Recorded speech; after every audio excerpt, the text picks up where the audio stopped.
Hello and welcome to Flashback, the games you loved, the stories you forgot. This is episode 18, and this week we're in January 1994. I'm RGT, and as always, I am joined by the Sega Omega, the Nintendo Tremendo, the Dual Shock Saver. It's UCP George. How you doing, George? I'm great. Did you make those up, or have you written those down over the last week or so?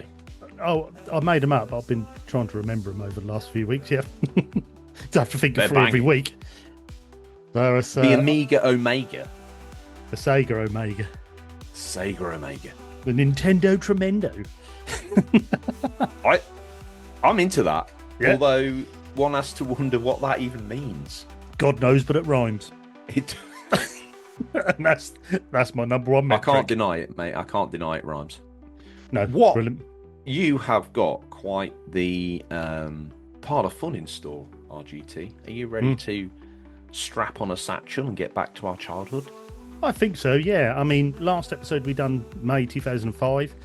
Yes, we missed last week. Sorry about that. We were doing an event, so we were extremely busy last week getting ready for that event. Actually, they might find some benefit in one of the on-stage sections that we did at OLL. Yes, because it's will. Console Wars, isn't it? Which has got a bit of a flashback tinge to it. Exactly, yeah. We were lucky enough to be involved with the stage side of things, and we done a thing called Console Wars, like George said, with audience participation. So we had group stages, a lot of World Cup, if you think of a World Cup, and that was randomly picked out that each console was against each other, and we got the crowd. We had to put our points across while we thought they should go through and narrowed it all the way down. I won't say who won. Go and check out Unofficial Controller Podcast YouTube. Give us a sub, give us a comment. You can see the video on there. You can see the whole video of me and George going through the games with Mags, middle-aged gamer guy. But it was great fun. So if you were at OLL and you're listening to this, thanks for coming to see us. It was brilliant to speak to you all and meet new listeners, meet old listeners. It was a great show, wasn't it, George? You had a great time. It was fantastic, and a little bit of a nice sort of pat on the back that we're doing the right thing with Flash UV as well. We had some nice comments, which is lovely to see. Obviously, we've had some online, but to get some in person is special. Tickled you anyway, didn't it, in the downstairs? So it certainly did. So that was just nice to hear that people are listening and enjoying. This is such a new show. But people look forward to it coming out, and I think people just like the nostalgia trip and the reminisce we do about these old games. When will Flashy B not be a new show? We're episode 18, so I'm still saying new at the moment, but I think, I don't know, 20, 25 episodes in, and then I sort of embedded a bit then, isn't it? Embedded, yeah, we are. We're embedded in your ears. That's something to look forward to, isn't it? It certainly is. But yes, like we say, this is January 1994 this week. So, we've gone fairly back this week. And there was a lot of games I was looking on this list. I was thinking, I didn't realise that was out in 94. 94 seems a bit of a distant memory now, but we still had some good games out. It was still quite a high standard of gaming at the time. But yeah, let's look into what we would have been playing. Or would have hoped to you have been tease playing. Me. Go on, then. You come out and you tell me. I think I'm going to start with. There's one on here, and I think a lot of people forget about this, but there's a few of their games on here actually. But this is by Team 17. This is Arcade Pool. I used to love this game, and until researching this show, completely forgot all about it. There was just that box art, that cover art, and I suddenly thought, oh my God, I had this, researched it a bit and thought, no way. I loved Arcade Pool. It was a top-down pool game. Was it? I was going to ask. I needed clarification. Yeah, it was a top-down arcade pool game, but very addictive. That sort of more... What, in the same orchestration as the box, or the traditional sort of horizontal view? No, it was literally straight down. So you were viewing the table from the top. Yeah, so sprite work, or it was, but it was Team 17 are always known for their pretty good graphics, and this was always very colourful, very clear. And if I remember rightly, you could pick between your American 9-ball or your English 8-ball. Me and my friend used to play this and love it, and used to use your mouse on your Amiga, and to line your shots up and see who could see if you get a clear up from a break. And yeah, I used to really enjoy that. That was more, you had your snooker games and you had your Jimmy White's cue ball and things like that. But this was a bit more, like I say, it was arcadey, but felt like you were in a pool hall and playing and trying to beat people in a pool hall. And yeah, like I say, just a really well made little game. And I think Team 17 they just shone on the Amiga at the time and knocking out so many games. Mm. And this was just one of them. But yeah, absolutely brilliant. I don't know if I've ever played that, but I reckon I'd be awesome at it because I can play that game for hours and not lose a single ball down the hole. So Well, the players you'd play against, the computer players. No, that's a classic line, that is. I caught you sleeping as well, didn't It did, yeah, yeah, brilliant. If you know what that line's from, let us know. Give us a comment. Um, yeah, the actual AI members in the game were all the Team 17 staff. Oh So if you, wow, that's yeah, cool. That's yeah, so got if you, sort of shades of micro machines going on. yeah, yeah, but it was the oh, actually, I just read on here. Funny enough, sorry, I was distracted then. I didn't realise this. The lowest difficulty controlled computer players were all the staff members of Amiga Power. So whether Team 17 had a bit of a a bit of an ongoing I row think with a lot Amiga of the Power. British developers had quite a fun relationship with a lot of the publications at the time. They were all kind of at the same age. They'd all kind of grown up together. I think it was quite a nice little sort of pool of people. I think the industry might have been a little bit more sort of had a little bit more breadth and depth and Mm, exchange in it, maybe in that era. It felt yeah, a little bit more bedrooms to billions. Obviously, now the route to working at a developer is a lot more extreme, but at the time, you kind of stumbled out of school and went and camped in Team Seventeen's foyer until they let you make the tea, and then a couple of weeks later so true. they might let you draw Azul's eyebrow or something Yeah, ridiculous, yeah. and the world felt a little bit more open even though you wouldn't ever dream of doing it yourself, you always in the back of your mind thought, well, if things get a bit desperate, I'll just go camp in Team Seventeen's conservatory. They'll be all right with that. Obviously, I don't recommend this, but it felt very open, the And I industry. think the way the games were at the time, I mean, not so much, maybe a bit before '94, but it's probably a similar premise that a lot of there were so many of these British development houses, just in Derby, Nottingham, Leeds, Liverpool, all over the place, from There was. Gremlin to Team 17. And the way you got in was they'd advertise in the paper, and you'd see it and say, "I've made games. Can I come for an interview?" And they say, "Well, send us your cassette of your game." And we'll say, and you send your game in you've made, they'll play it and say, "Yeah, you've got a job. Bang, you're in." Nowadays, obviously, things are different. You've got your university and you've got to learn, your computers and all the different graphic styles and packages. But back then, that was literally off your own merit. If you were good enough, you got a job, and yeah, and I think that's with Team 17, they had that whiff of, like I say, starting from nothing and coming up, bit like Codemasters, bit like, and they were very prolific in this time in their games. And I don't really remember too many bad games them doing. No. Um, I've actually got the Amiga CD32 release of this, so I'll have to try that, see if there's any different to the normal Amiga one. Probably What not. arcade Probably, pool you've got on Amiga CD32? yeah. And you've never played it? No, well, no, I haven't. Because at the moment I'm still waiting to get my Amiga CD32 recapped, so I haven't turned it on yet. But I'll have to have a go once it's recapped. I'll have a go and Ah, see see. Yeah, see I how get we get you. on. But yeah, that interests me, Arcade Pool. What about you? Anything on there for you, George? Yeah, there's a couple of games. I didn't have this at the time, but I had it after the fact when I had a Jag. Um, yeah, there's not much to say about Checkered Flag, the racing game. It felt like it definitely 100% felt like a poor man's Virtua Racer, Yeah, I was obviously. going to say it was. That's what they were aiming at, weren't it? They were trying. Yeah, but it wasn't even close to that. And the I'll be system's honest with supposed to you. be treble the power. It's I weird, isn't it? It's I'm weird. working on memory alone, and I had this Cybermorph and something else, and this was better than that, but that is by no means a recommendation of quality. In fact, I tell you what it is a recommendation of being absolutely dire. I remember distinctly staring at my TV, praying that something good would happen Mm, because I felt like such a muppet for owning it. yeah, yeah.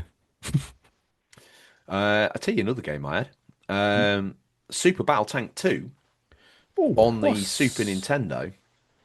Oh, yes. Oh, An unintelligible mess to a 13-year-old kid. I either had Super Battle Tank or Super Battle Tank 2, one or the other, but this cover looks insanely familiar to me. yeah. I think I've got the first one. I believe. I think it's It, supposed to be a bit of a sim, isn't it? yeah, if I was a grown up, I'm sure it would have been great. But to me as a kid, it was a bit like, what the hell? And it's one of those moments where you're kind of looking around in these different viewports and all of a sudden you were dead. It did feel cool at times. So I remember, feeling like we're trundling out across the desert. And in those days, your head wrote the game more for you than the Yeah, game did. yeah, So you were sat there sort of, and the joy of a kid's mind is you didn't need VR. Boof, I was in it. yeah, yeah. Probably would have cut some not in '94 probably, but if I'd been a bit younger, I would have been cutting cardboard up and making a turret or something weird. That's the sort of Well, kid as I I was. when I used to try and play them almost simulator games on the Spectrum, 90% of the graphics was in my head. Because the rest was some lines and some dials on a monochrome screen. In my head, I 100%. was flying up the British Isles and all.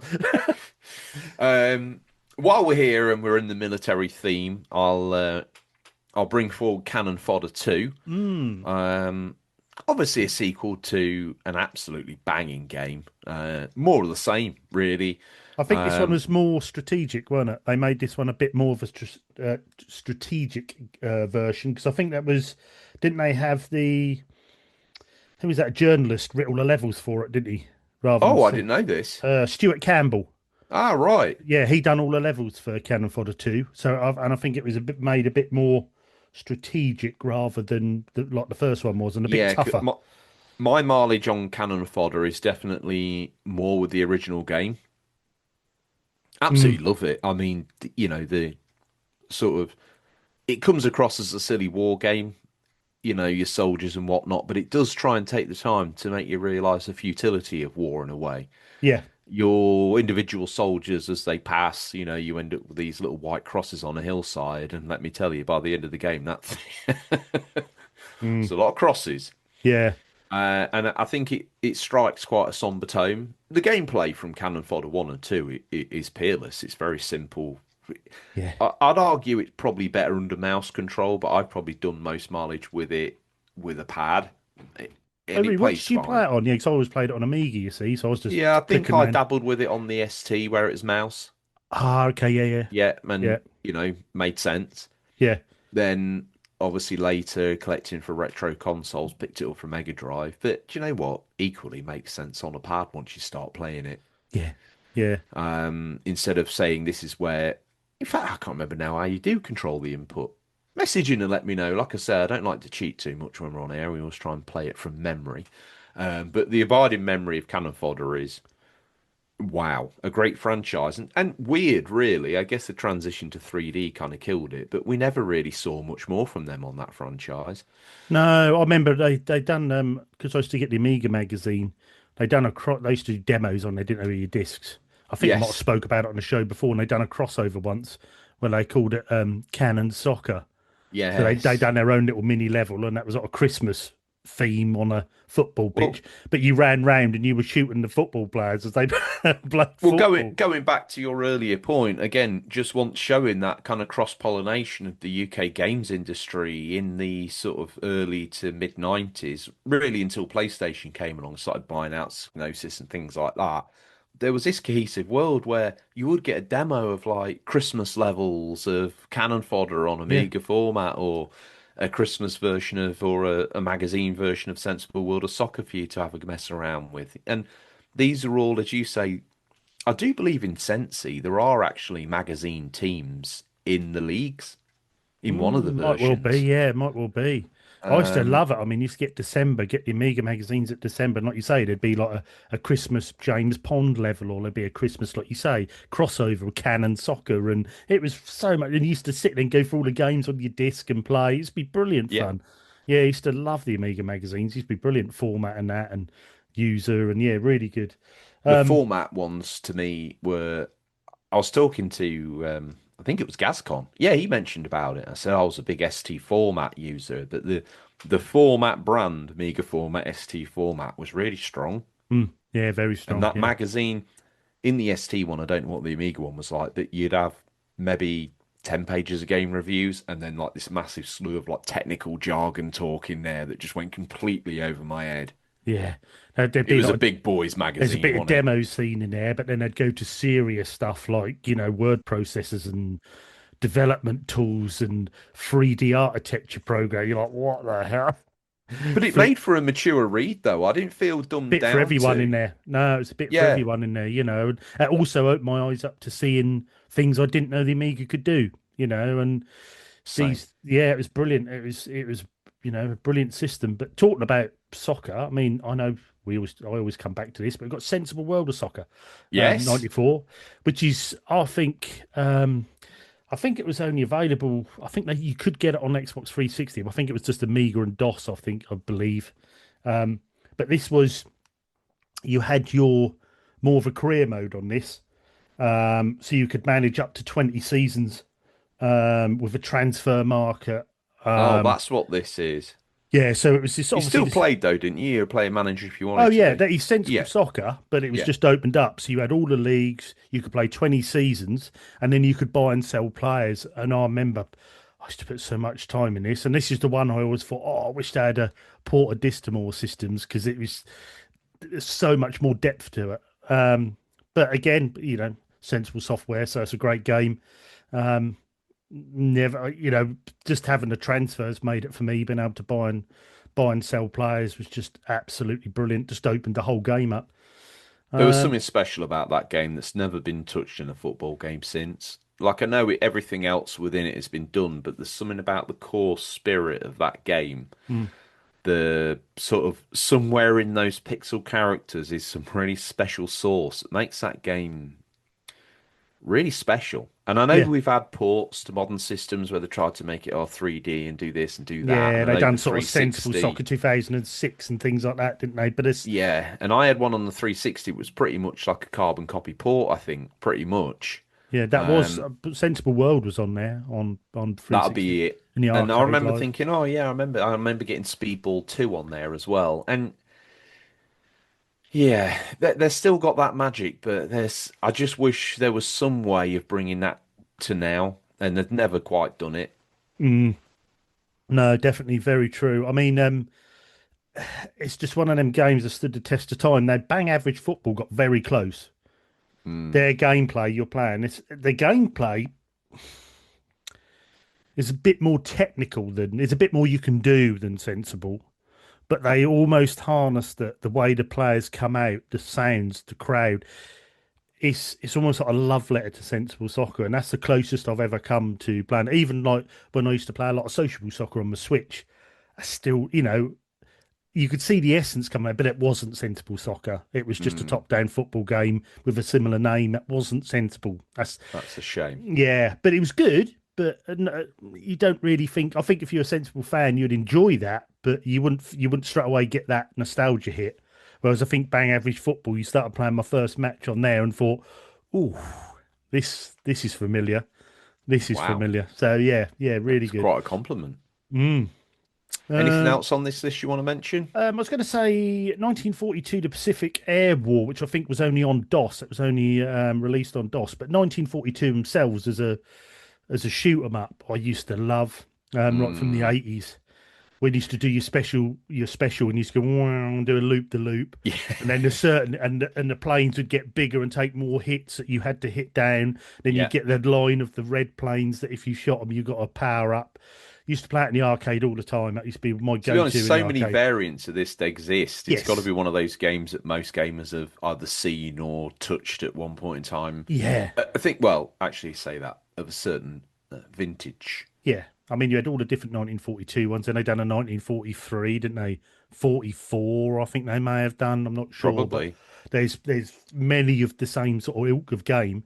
But yeah, it was one of them that it was a different shooter because you had the older planes. You know, you had like World War Two planes and that. So that was a different. You know, it was a bit different to everything else that was sci-fi and put in the future. So Yeah, 100%. I always enjoyed that. I think we're back there. Anything else from you there, George? I just want to mention the iconic bandwagon jumping Clay Fighter 2 Judgment Clay. This was a game that I remember being a bit garbage, but the advertising budget was probably would have been better spent on the game. But this is everywhere. It was on the mags. It was everywhere, and actually quite an iconic style to grab. Um, jump in the comments if you had some mileage with Clay Fighter 2. Was that Judgment Clay. Super Nintendo? Was it? I think that might have been on SNES. Yeah, I don't Yeah, think that was on Mega Drive from memory. because they done a Clay Fighter on N64 as well, didn't they? Later, I was it? think so. It kind of Yeah, was hanging around for a while. It kind of had that kind of it was a bit like the play date. Rise of Robots, weren't it? That had this big It, sort of it was it pushed and pushed and pushed it because of the way they'd made it or whatever, and it was, you know, 100%. yeah, Yeah. yeah. But So I do remember seeing a lot about that. Never played it, but I do remember a lot about it. But yeah, well, I think that's about there for what we were hoping to play. yeah, I think so. Yeah, Well, shout there's out to Mega Man X apparently coming yeah out as well. Ninja Warriors as well for SNES. That was coming out. A few games like that. Fire Emblem, Mystery of the Emblem.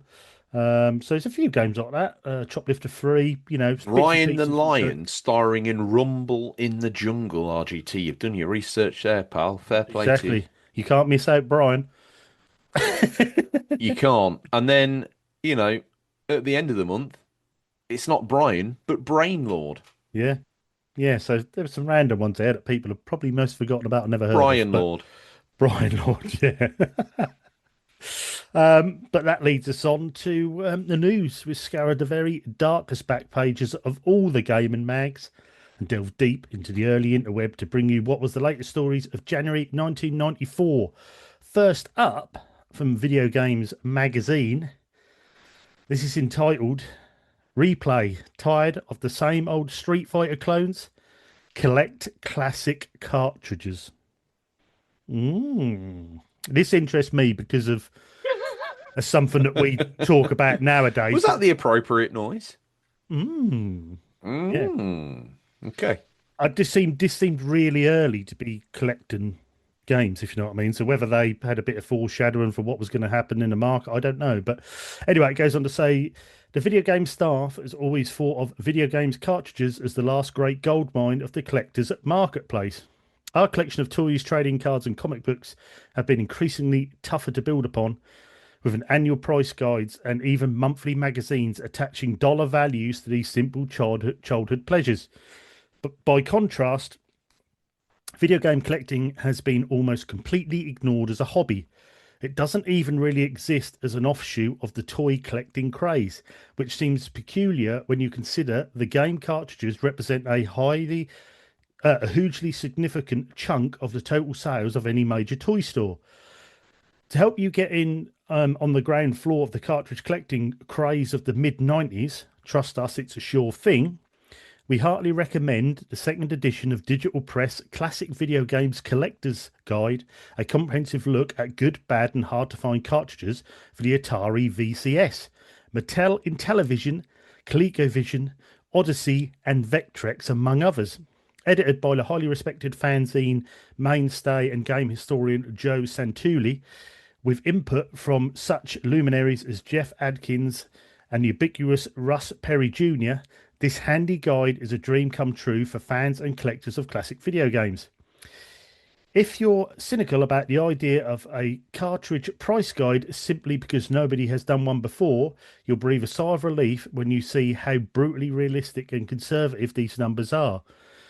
Of the hundreds of games included, only a handful are valued at a price that is higher than the price they originally sold for in stores. The most common titles, like Atari's Air Sea Battle, Combat and Space Invaders, are valued at just $1 each. Additionally, trivia fans will find a wealth of classic cartridge information on the guide. Did you know that programmer Rob Fulop of Night Driver and Demon Attack fame independently released an Atari 2600 game called Cubicolor, that only 60 copies are believed to exist. What about Froggo's Psy Romania for the Atari 7800? It was advertised, but only exist as a prototype. Then there's the elusive Dark Tower game for Vectrex. Has anybody seen this holy grail of a game of the game industry? If you spot any of these titles at a local garage sale or flea market, don't pass them up. The Digital Press Classic Video Games Collector's Guide lists them at 500, 100, and 100 respectively. Now, for 1994, this is why I put this in, because they're already talking about collecting. Obviously, a lot of the 80s systems and cartridges, but also because it's a sign of the times, your pricing guide is a book. But you're literally thinking, well, to keep that up, you'd probably have to release one of them a year because things are going to fluctuate so much, aren't they? Whereas nowadays we're spoiled, you've got anything online to check what prices are and where they're going. I But think yeah, this was an early yeah, shot at trying to frame up the video game collecting market and yeah, establish kind of a baseline. Joe Santulli, for what it's worth, is still the boss of Digital Press, and he's also the director of the National Video Game Museum in Montclair State. Hails from really. Frisco, I never knew Texas. that. I never knew that. So he's still in the scene and has been. And he formed Digital Press with his best friend Kevin in 1991, an organisation devoted to the documentation and archival of video game history. Interesting guy. Yeah, He yeah, is almost like the Moses of the video game collecting scene. At this point, he's literally defending the hobby RGT. Without Joe Santulli, maybe your whole collection could have been acquired for 50p a game. yeah, yeah. Apparently so. If I'd have bought them back at the time, I mean that is incredible, isn't it? Really, and I mean, Atari cartridges are they still worth a lot now? Some get a Yeah, few more they're pound, but still kind of at their dollar mark, though, aren't they? Basically, on the crudity of the graphical representation. You're not going to get a modern kid playing Atari for more than 10 hours, are you? no. Well, I think you can get. I mean, I'm just looking here. You can get Air Sea Battle for Atari for that's looking round about 15, £16.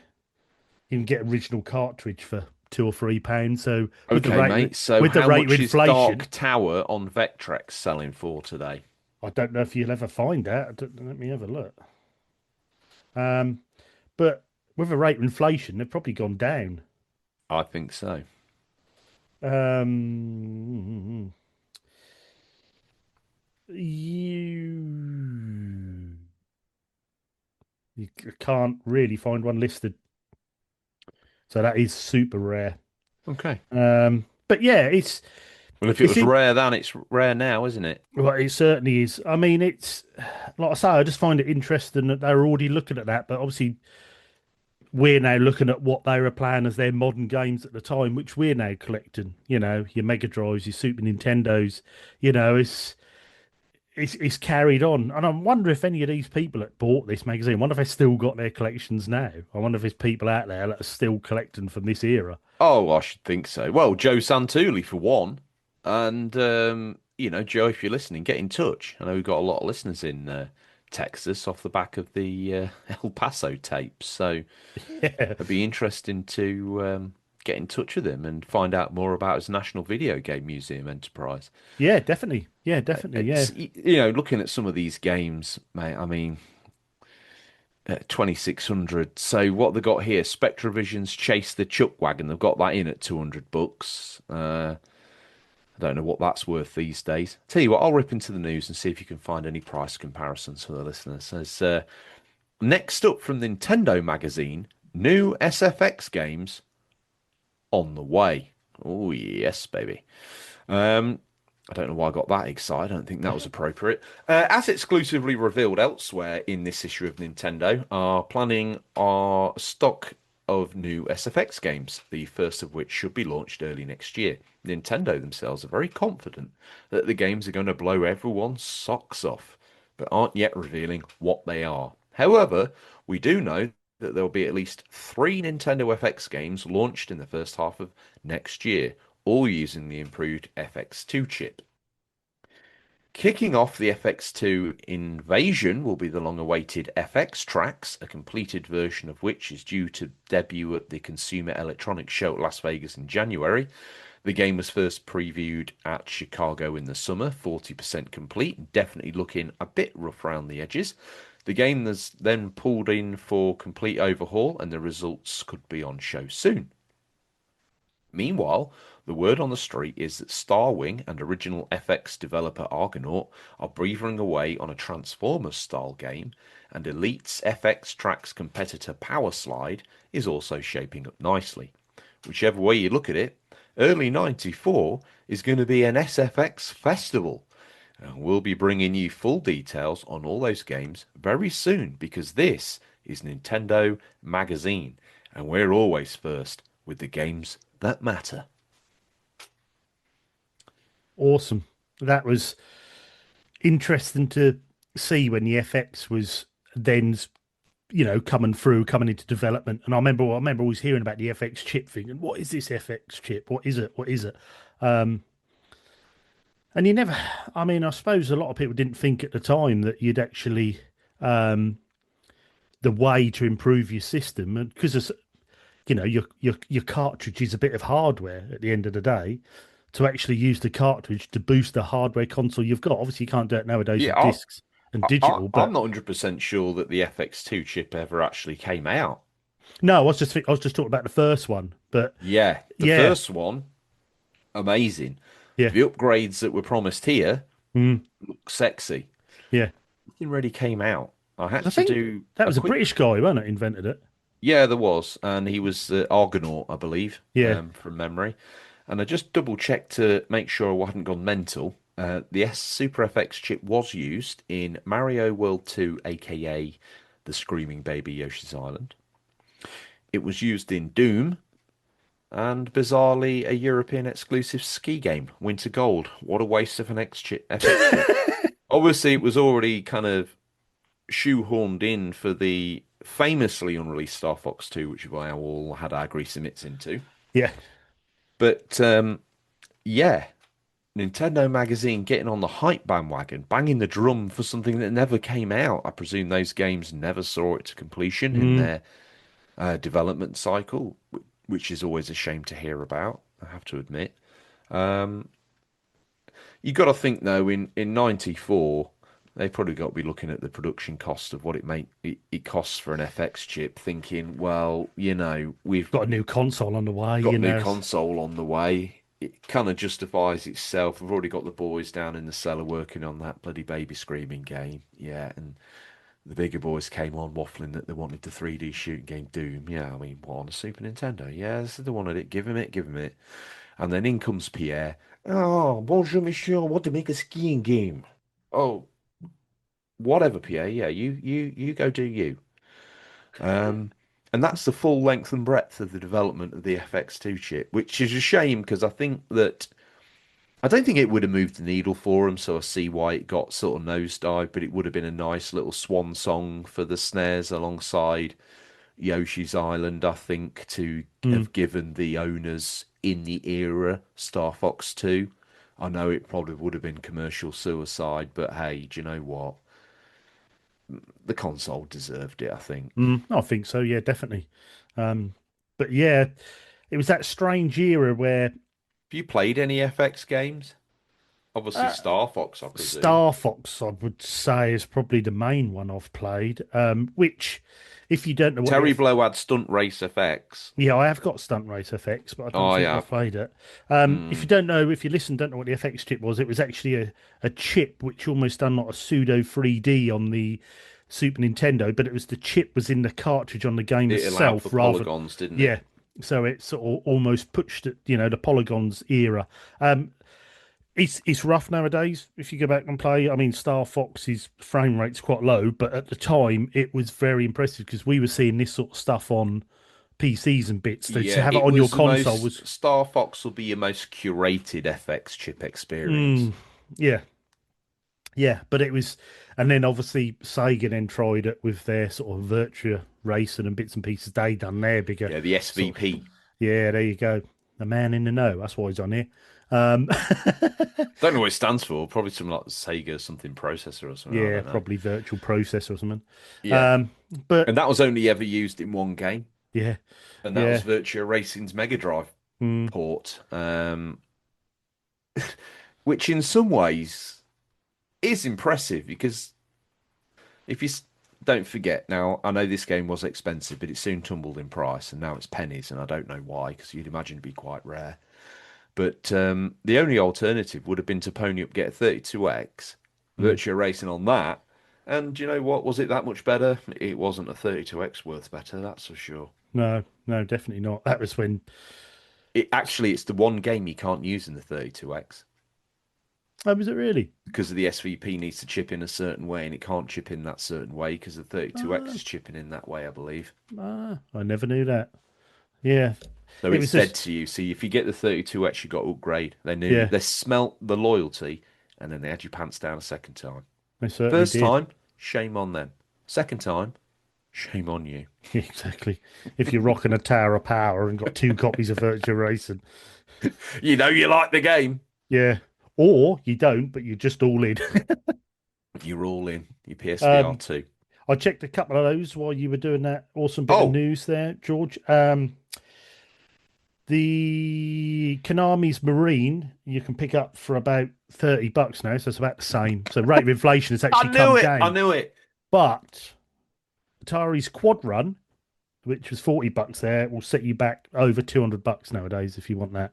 Hmm. So that's raised up. But I mean, other ones like Atari's Frog Pond prototype. I mean, yeah, good luck finding that. Uh, Yeah, so that was always going to be difficult, wasn't it? yeah, there's some rare ones there, but yeah, I suppose they're predicting they got a few of them right. But yeah, interesting with the Super FX. But let's get on to our next. Take us to the bridge, you handsome devil. What's this? Yeah, this is Hyper Nintendo update. It is true that Nintendo's much vaunted 64-bit machine has been put on ice. Will it be an arcade only machine or is it just all gossip? Mm. Um, a couple of magazines have recently reported that Silicon Graphics were planning to pull out of the Project Reality deal with Nintendo. Tish and pish, more like. We spoke to Silicon Graphics and they were told that this was just the usual rumor mongering that happens during any big deal. Project Reality is still on schedule, and you can expect to see the fruits of this venture in an arcade near you towards the end of '94. If any problems do arise, they'll be linked to the use of virtual reality headsets in the home. The poor design of the headset's display system can lead to headaches and nausea. Apparently, your eyes misinterpret the miniature TV's perspective and can't work out whether they should be focusing on a distant or close object. Research is currently underway to find a new kind of viewing system. So, when the home version of Project Reality does finally arrive, we could be seeing a true revolution in the world of home entertainment. Live 3D action in the comfort of your own home with a 64-bit processor, 24-bit true color graphics, and some as yet undisclosed custom graphics chips. This should make the existing VR arcade machines look a bit pathetic by comparison. Get it into homes, and you may have some weird social phenomena on the way. Wild Palms, anyone? Now, this interests me because it was all around this N64 rumors and I mean home VR systems. They didn't have it as arcade. The only thing they got right was at 64 bits. Other Listen, than mate, as that, a SNES owner at the time, I ate this up like a ravenous, starving pig at an all-you-can-eat buffet. I couldn't get enough of it. I yeah, was quite happy to walk round, my chest out, thinking, yeah, that next Nintendo machine. Just by the fact its mere existence is there, my SNES just suddenly ramped up. It got suddenly more powerful. This is playground thinking here. Suddenly, my SNES is more powerful than anything else out there because this Project Reality's out there. And Yeah, they're not mucking around, Nintendo, because they've gone and got themselves in bed with the people that make the computers that made the graphics for Jurassic Park, for Terminator 2. This is serious business. Now, yeah, that was in the movies in 92. It can't be beyond my imagination. We've got that in our home in 95, 96. This is unbelievable. yeah. 64 bits of power. I cannot wait to get hold of it. Now, throw in the idea that Project Reality, oh, baby, no. We're dripping into something else. We're locking into the Matrix at home, in the arcade. It's next level. When will the Nintendo drivel dry up in this era? Because what we actually got, it did not look like Jurassic Park. Now, I came in a bit heavy-handed pre-show. I was like, that's, yeah, you reminded me about this era of absolute tosh that was smoking around all over the place. And you've only got to look at, and it wasn't just in my imagination, you've only got to look at programs concurrent from the time, like Bad Influence, where they were like, whoa, look out, Ninja coming in big, coming in hot, show a massive CGI trailer of like shiny surfaces, reflective metals. You're like, oh my goodness, for 1995, this looks edgy. Mm. Or 94 for sure, this looks edgy. Um, what we got was a compromise at best. They went for the kiddie safe route. Better to get better get the cartridge. The machine was nowhere near Silicon Graphics capability, and that I don't know if many people remember this little bit of mistruth or misreporting that went on during this period. Because RGT, was it all in my head, or did everything I've just said exist? No, I remember because I was Mega Drive at the time. This would have Uh, scared the living shit out of you. yeah, well, because I my best mate at the time had a Super Nintendo, and that's when I've said before we used to take each other's systems and swap and bits and pieces. We weren't like bloody console wars, we weren't fanboys. We just enjoyed playing on the other one's games. It was brilliant. We tried to always buy games that everyone couldn't get. So, Yeah. but I remember he used to always get the magazines.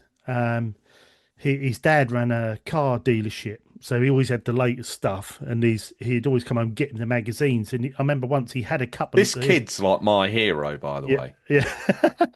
And he'd always have his dad would get two or three magazines at a time. He'd got him two Nintendo magazines at the time. Mm. And I remember looking through it, and one had said that or Ultra 64 it was then known Yeah, it was. again was Silicon Graphics. It was doing all this stuff that no one else could do. And then the other one, it was a similar story to this. It was VR, it was discs, and it was all, we were like, hang on, these are at the same month, and no one knew. The only thing that any of them ever got right was it was 64 bits. Yeah. And by the time the N64 came out, we didn't even have a clue what it was called, whether it was cartridge. We didn't have a I don't clue. think Nintendo did. No, Somewhere in a warehouse in Japan is a million real N64s. These super powerful Silicon Graphics machines that literally blow your socks off. You play Mario 64 on there with a VR headset, you are freaking Mario. That's yeah. why they had to pull it. They're like, no, no, no, release that underpowered thing because we could kill people. This is next level. They're not ready for this. That's what it sounded like. I mean, geez, there was so many rumors about that, and then because it was quite late to market as well, Hmm. um, and almost immediately, I remember I had PlayStation. I had a friend who had an N64, and I remember going. He said, "You want to come round? I've got this, I've got that. We'll have a look." And I remember playing that, thinking, "Right, this is double the power on my PlayStation. This is going to be Well, amazing." And what then I did went you and think played it, and sitting I sort of down and thought, knowing about the Project Reality rumors as well? I mean, did that build that up a bit? "Oh God, yeah." I was going around there thinking, "Well, this is double the power of my PlayStation, right?" And I've seen all the thing about Silicon Graphics. I've seen all these bits and rumors that do screenshots in magazines of a perfect sphere steel ball, and you're like, this is what it could look like. And we're like, oh my god, this is not photorealistic. Then I went Yeah. round there and played a couple of games and thought it's just the same as my PlayStation, just with Vaseline on the screen. It's like, yeah, I'm not. Yeah, but it's double the power of your PlayStation. You're like, is it? Was it double the power? I'm not quite sure it is double the I power, think but some of the scale and breadth of the levels within the games was superior on the N64, but the yeah, textures was inferior. So yeah. it depends how you want to look at it. I think the analog controller, and this is completely outside of all this Silicon Graphics drivel. You know, the analog controller. kind of moved the needle, felt Yeah, cool. yeah. The controller for all the stick it gets is actually quite intuitive when you're playing the N64 in the moment with the cartridge It for the was game. it was very brave and clever at the time. I mean, Yeah, I if I have one now, I've got a Brawler 64. I prefer to use the generic sort of style of a layout of a controller. But back in really. the day, yeah, I got a Brawler one now. But back in the day, using when my mate had his N64 and going around and trying that controller, I was just like, Jesus, it's got three handles. Mm. What the hell? And I was like, then working. You sat there playing, thinking, yeah, actually, I quite like this. This is quite cool. It felt cool with a trigger and your hand in the middle and then your D-pad on the left. I Mate, when thought, you were playing like GoldenEye or something like that, and you had your hand on the pistol grip and your finger on the trigger, yeah, it felt right, didn't it? it felt right. It felt right. And then the stick to move, like, yeah, I know. Okay, so you had to go the R button. There was only one to kind of free yourself, your head look into the 3D vein, Yeah, to do free look. But that was a restriction of the machine that we're using it on, and probably no one had ever thought about, oh, what if we did what if we held the D-pad and that, no one had quite got there at that moment. So this yeah, felt like a really intuitive solution to the world of 3D, not only yeah, moving a character around in the third dimension, but also operating within the third dimension within the first person as well in shooters and bits and bobs like that.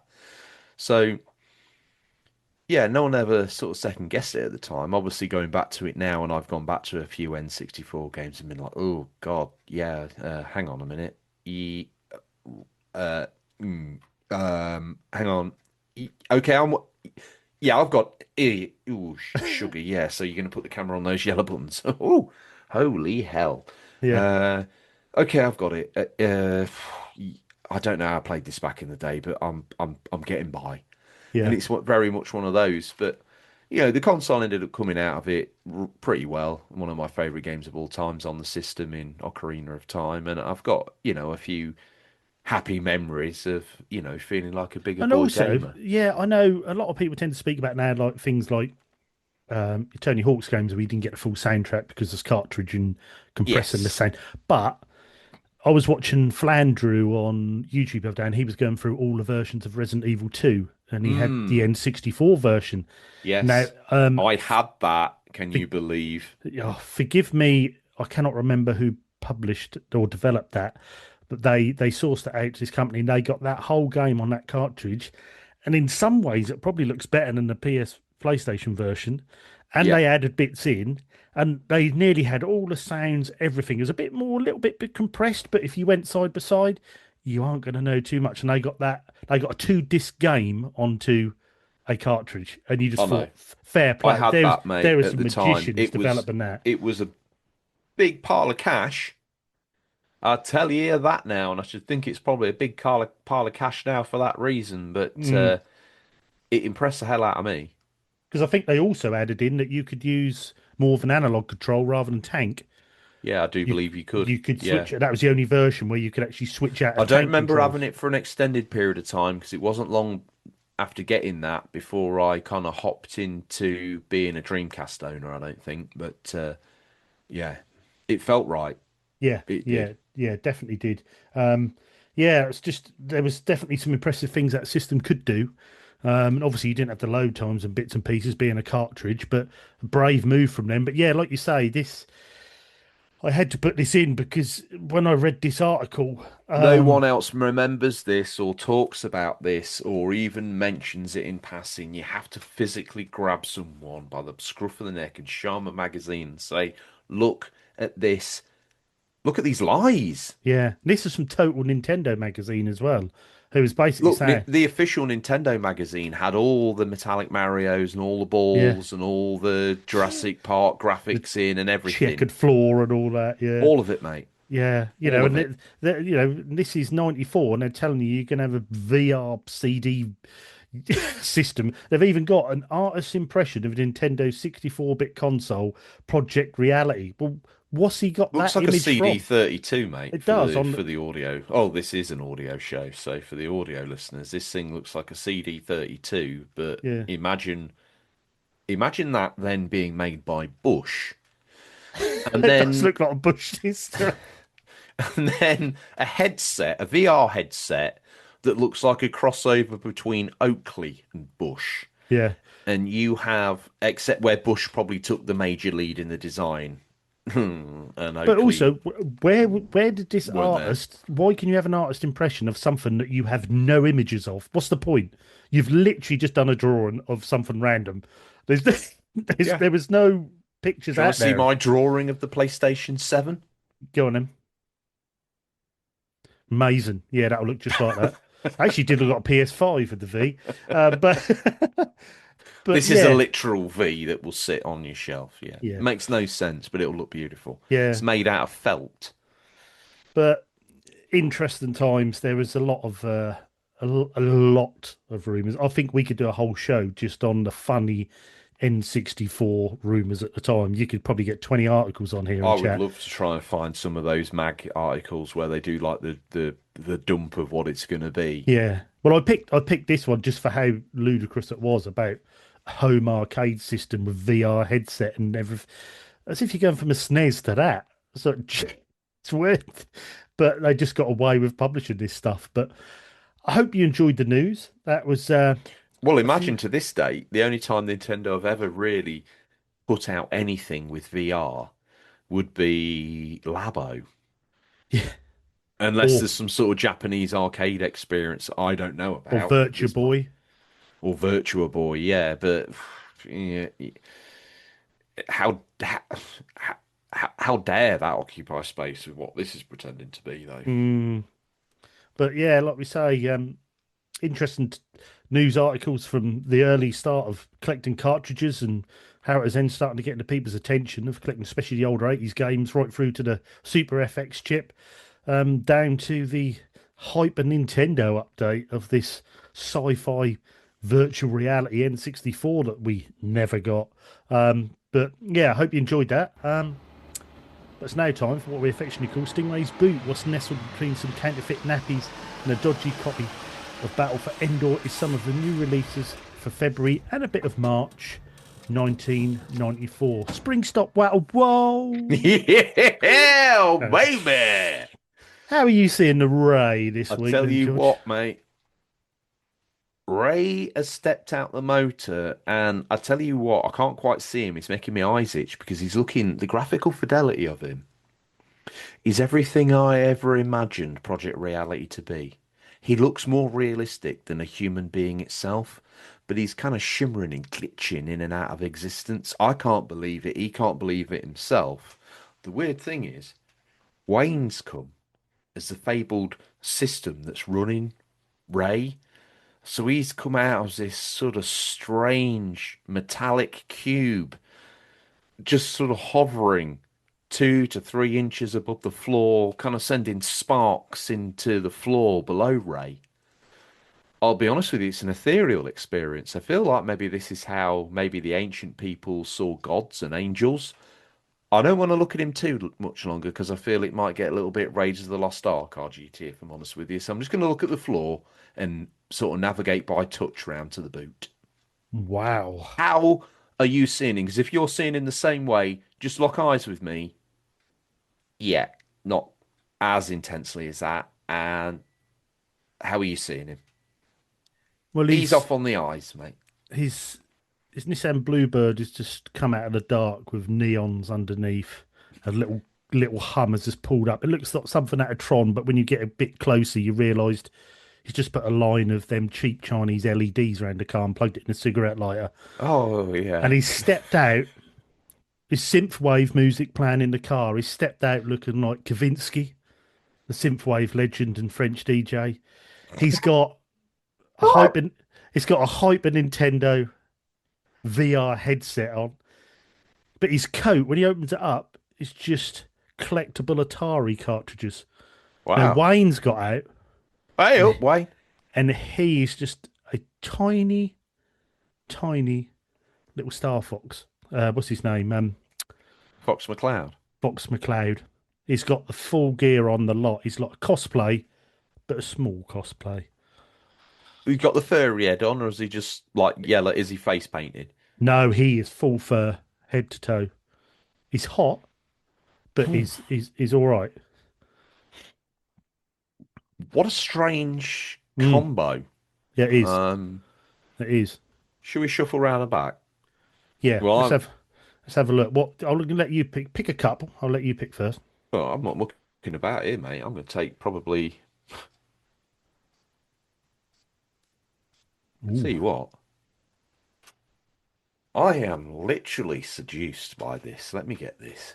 This is Ooh. Sonic 3. Can you believe that this is sat Oh. here? Get your hands off me, mucky Oh, I was lads. gonna Right. grab that. You can have the one, the clone cart that Ray's got. I want the OG. I want this fresh. I'm having that. And is that Tomcat Alley on the Mega CD I see as well? Oh, you filthy animal. Danger Zone. Highway to the Danger Zone. Well, So if that's I'm your going with two, all that Sega goodness. well, I am gonna go with Castlevania Bloodlines. I'm Mm, gonna grab that because you can't beat a bit of Castlevania. that's Um, Mega Drive as well, baby. yeah, it certainly is. And I think I'm stuck between two. You've got a lot here, Ray. I'm stuck between Ooh. Windjammers or NBA Jam Tournament Edition. I might drop a movie so I can get Jam. That's Mm. where I'm at. I'm gonna go NBA Jam Tournament Strong. Edition. But there was just some honourable mentions here. Flintstones game was out.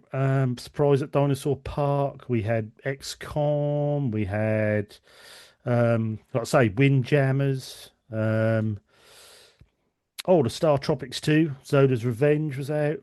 Wario Land, Super Mario Land 3. So, Fighters History Dynamite. There was a lot of there. Art of Fighting 2. There was a lot of decent games coming out. Even the Shin Megami Tensei 2 was coming out, which is obviously sort of what old Persona spun out of, That's correct, yeah. yeah. Virtuous Soccer as well, great fun game. But yeah, so there was some great ones. And one that interested me here, George, I don't know if you know about that, the Elder Scrolls Arena.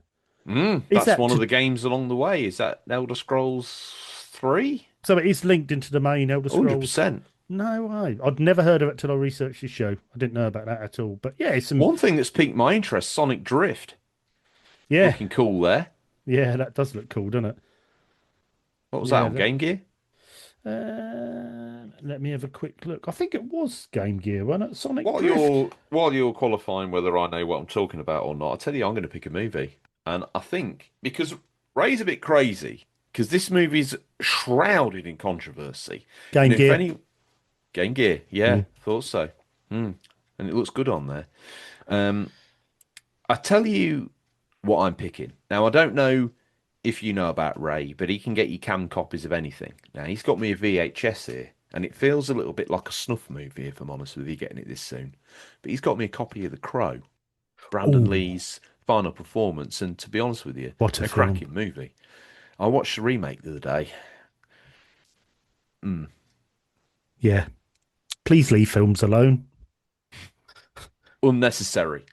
I even got the UMD of that, The Crow, because I thought that's a film you've got to have on UMD, I think. Oh, that's dirty. Well, it is dirty. That's you. Oh, that's you in a dark alleyway, kind of watching that on your PSP in the out of the corner of your coat, like, ugh. Yeah. With the now it's like I've got the travel suction cup for the window, so just find a random door in an alley and then just stand there and watch it so I ain't got to use my arms. I don't imagine the Crow would. I can't ever imagine the Crow using that. Oh, I think so. Maybe I tell you what. Here's a compromise. He hangs it on a rusty hook.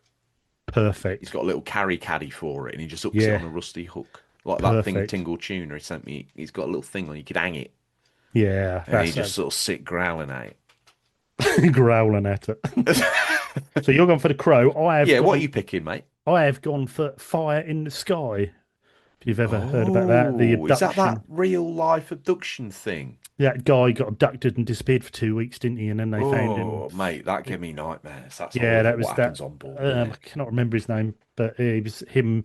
There were all the witnesses as well, didn't he? The loggers and stuff. And he came Yeah. back a little while later, and people didn't believe him. But then they found there was he had stuff under his skin and things. As yeah, strange times. But I did really enjoy that film. So yeah, I got the VHS. A Far in the Sky. I thought you would be taking four weddings and a funeral. Might be getting a little bit romantic. It's written in the wind. Oh, everywhere I go. Yeah, bit the old Marty Pello. Belting it out, mate. Yeah, Nah, I went with Far in the Sky. I like a bit of the old alien abduction and UFOs and that. And that's yeah, fine. that's right up my street. Nice. Um, I'll do a bit of housekeeping now. I know we do this every See you, week. Ray. Yeah, see you, Ray. Thanks for that. Appreciate that. Go No steady. sound for him going because of that cheap RGT. Exactly. Can't afford that yet. Get a few more episodes in. We're there. Episode 25, sound effect for leaving. Yeah, exactly.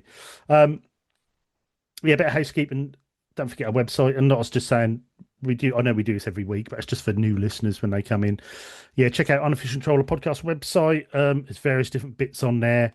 There'll be an area as well for our events and stuff. So you, once we get round to getting them uploaded, you can see OLL and all the pictures from OLL and links to the video on the YouTube. If you want to see us at OLL, like I said at the start of the show, go over to the Unofficial Controller Podcast YouTube channel. Give us a sub, watch a few of the videos. You can see our Unofficial Controller Podcast video and audio of flashback on there as well if you use YouTube. That's getting good now. We're getting a few comments and good little community growing on there. Email us if there's anything you want to say to us about the show or years you'd suggest or anything like that. That is questions at unofficialcontrollerpodcast.com. Let us know anything you want, really, or if you want links to the Discord, you can, which leads me on to the Discord. You can get an easy link from that if you go to Retro Gamer Thomas Instagram and do my link tree, or you go to the Unofficial Controller Podcast Instagram, go to the link tree. You can join straight into the Discord. You can go anywhere from there, mate, to be fair. Yeah, we've gained I think another. X has also got the same link tree, so if you're anywhere Yeah, near that, you can use that. yeah. So just there's ways of getting in there. And worst come to worst, if you still can't find any of them, drop us an email. We'll send you a link. We've had a new member this week. That was Erin, who was the champion of our Final Fantasy 9. Congratulations, Aaron, and what a hard-fought battle down on the studio floor of Epic Studios Norwich, mate. I Yeah. have never seen such. Well, let's first of all talk about the very distinct techniques that everybody used. Aaron had a foot tap technique to try and keep the rhythm going, Yep. which I actually noticed was still being used during other people's goes to keep that rhythm in check, which I was like, right, okay, we got a clear winner here. Yeah. I think Mark had the kind of pull into the body. I'm not looking at the controller, just kind of at Zoned in. one. He Yeah, kind of zoned in. just at one, very much at one with the screen. So like a myriad of different techniques unfolded on the day, but really it all boiled down in the end to three competitors, and then really Aaron just walked away with it really in the end. Yeah, So so we had congratulations. Aaron was the winner, Mark was second, and Matt was third place. That's right. We had some great scores in there. I mean, Aaron won with 261, I believe, in the Oh end. no, To mate. which will make you laugh that me and George only got one. Shows how good Aaron was at it. But basically, what we done, we had the skip Those that can game, those that can't podcast. exactly. We had Said it the since episode one. Final Fantasy 9, we had a CRT, we had original PS1, and we had the skip and challenge on there. And it was a challenge that we do on our Discord, challenge accepted by Digital Monkery, our member and volunteer who helped us on the day. And he brought the challenge Banging. live there, which was just brilliant because there were so many people trying to beat the scores. People kept looping back round to have another go, check the highest scores out. We had some goodies for the winners. First, second, and third prize. We had a flashback tote bag with controller holder in, a Venom controller Can holder. I We had just Game say, Boy. I don't have a tote bag, and I would kill for one of those tote bags. That is exclusive merch, so enjoy that. Yeah, that is the only time them tote bags are out. So that was just for that event. So I hope Mark, Matt, and Aaron are listening. And thanks for joining the Discord, Aaron. I see you've been chatting in there and being, very sociable about games and stuff. So it's much appreciated and a very, very honourable member of the community. That is beautiful. Yeah, Thank you, Aaron. yeah. From having to go on a challenge to someone you never met or a podcast you'd never heard of to actually join the community and, Hey, I you tell know. you what, my son better sharpen up because Aaron might come for him. This has just picked up in challenge accepted, baby. Oh. I think it's time a few of you started a bit more kind of step your game up now because Ooh. that number live on a show floor with people watching, that level of performance in Mm, the comfort of the home surroundings, you have got what I'm going to call the UCP secret weapon coming mm, forward. mm. Unbelievable. I Yeah, couldn't keep calm in front of all those people playing that game. I got one. Okay? so did I. That's where I'm at. I was determined to get two and just didn't. So, In the comfort of my own home, I may have eventually got to two. Aaron on the mm, show floor, surrounded by folk, eagerly anticipating the end of a very hard fought competition. They all kept their cool, but I tell you what, that makes challenge accepted a whole new environment on Discord now. it RGT, does. I think It that definitely does, yeah. yeah, the gauntlet's down. I can't It wait to is. see next couple of months the challenges roll out, friend. Definitely. And if you're interested, like I say, in these challenges, us over on Unofficial Controller Podcast Discord, Digital Monkey does a challenge accepted, which is like that. It's a different monthly challenge, normally a high score, a quick in and out one that doesn't take too long. He also does Let's Get Quizzical, which is a Quizzical! It's wrong show. Sorry, you're yeah, right. which is a weekly little quiz he does. Nothing major in that. You can just go through and have a go yourself when you got a spare 10 minutes. And we've got other things on there. We've got my hidden gems. We've got our Gen 7 playthrough. So Let there's me plenty see on your there. grey matter twerk. I can't get it out of my head now. No, Let you'll be me singing see that all your night, though. gaming talk. But yeah, check us out on TikTok, check us out on Instagram. And like I say, don't forget questions at unofficialcontrollerpodcast.com if you have any questions you'd like to ask us or any shows you'd like us to do or any specials you can think of or, let us know, get involved. That's what we want. Yeah, People that's get involved. something. That's a great point, RGT. If you're listening at home and you're like, oh, I like a bit of this, and why don't they ever cover my favourite month in gaming? Hit us up. Let us know what it is. Let us know what in particular that interests you about that, and we can try and sculpt a show around it while doing a normal episode as well. Or if it's a particularly insanely brilliant idea, we'll drop everything and go do that. Yeah, exactly. Exactly. Yeah. So let us know. Yeah. And just feel free, like you say, on if you're listening or, well, you'll be listening, but if you've got it on YouTube, because it is audio only on there, but if drop us a comment, anything on there, let us know. Sub to the channel, Unofficial Controller Yeah, like Podcast. the comments section wherever you're Yeah. listening to this. If you're All the listening to bits and this pieces. on audio, you can click the fan mail section on there now, Yep. can't you? Yeah. And get Yeah. included in the show that way. Yes, and yeah, so you can, like George was saying, you can contact us through your provider as well, podcast provider. You can message us on there, and I think now it does let us know who it is who's messaging us. So Yeah, I if you believe want to so. give us a message about the show or any games you've played, give us a bit of your history, give us a bit of your nostalgia. If there's a game we mentioned today, since World of Soccer or Clay Fighters, let us know your history with that. It's always interesting to hear other people's nostalgia and bits and pieces as well. That's what But brings it alive, RGT, and I think that's definitely, what's special about this show. It kind of just yeah, gives people an hour of living in that moment. I think hopefully try and mm, bring it alive. Yeah, great times. yeah, brilliant. But yeah, so yeah, thanks for listening, thanks for downloading, thanks for commenting, sharing. Like I say, if you've got plenty of friends who are retro gamers, let them know about Flashback, let them know about the UCP as well if they're more into their modern stuff. But yeah, just let us know. More the feedback, the better. But so, like I say, thanks everyone. Thank you, George, as always. Thank Um, you. been an absolute pleasure. The You're joy is all mine, and to be honest, the actual true pleasure of this is being part of the listener's day or week or hour, whatever it is. It's a beautiful exactly, experience. Long may it exactly, continue. definitely. Just leaves me to say, Flashback, the games you loved, the stories you forgot. See you, everyone, and I'll see you next week, George. See you, RGT.